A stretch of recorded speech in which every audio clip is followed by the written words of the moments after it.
एका वस्तूच्या किमतीत जर 2 वस्तू मिळाल्या तर सोने पे सुहागा, 4 पार्सल एकाच दिवशी येणार याची खुशी देवांशच्या चेहऱ्यावर दिसतच होती. पण काय काय ऑर्डर केलंय ते पुढे मी दाखवतेच. मिनी ब्लॉग सिरीजचा 4था दिवस. पहिले तर आहोंनी ब्लँकेट आणले आणि आमची मस्ती चालू झाली. रविवारच्या दिवशी जर सकाळी सकाळी गॅस संपला ना, पूर्ण दिवस बोर जातो, पण आमच्याकडे हा एक्स्ट्रा गॅस आहे. आणि रविवारचा बेत होता डोसा आणि इडली. इडली तर काय केली नाही, पण डोसा. आणि तुम्हाला आज मी अंडा डोसा सुद्धा दाखवणार आहे.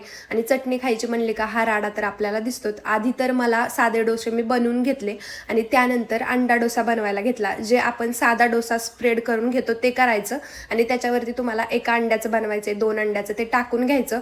वरून चटणी, मीठ टाकायचं, टोमॅटो टाकायचं, त्यानंतर बारीक चिरलेला कांदा सुद्धा टाकायचा, कोथिंबीर टाकायची आणि असं परत ते थोडा वेळ भाजू द्यायचं म्हणजे. आणि लगेच पलटी करायचं. जर तुम्हाला पलटी नसेल करायचं तर झाकण ठेवून तुम्ही 5 मिनिटं तसंच ठेवू शकता.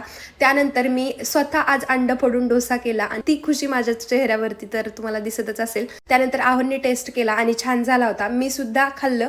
त्यानंतर पार्सलवाला येणार होता. मी खाली गेले, तिथं दिसलं मांजर. 2 पार्सल आले होते. एकामध्ये होती साडी, कशी आली ती मी उद्या सांगतेच. त्यानंतर दुसऱ्यामध्ये होतं बॉडी लोशन आणि एका बॉडी लोशनच्या किमतीमध्ये 2 मिळालेत. लिंक पाहिजे असेल तर लिंक टाईप करा, नाहीतर कम्युनिटी पोस्ट सुद्धा चेक करू शकता.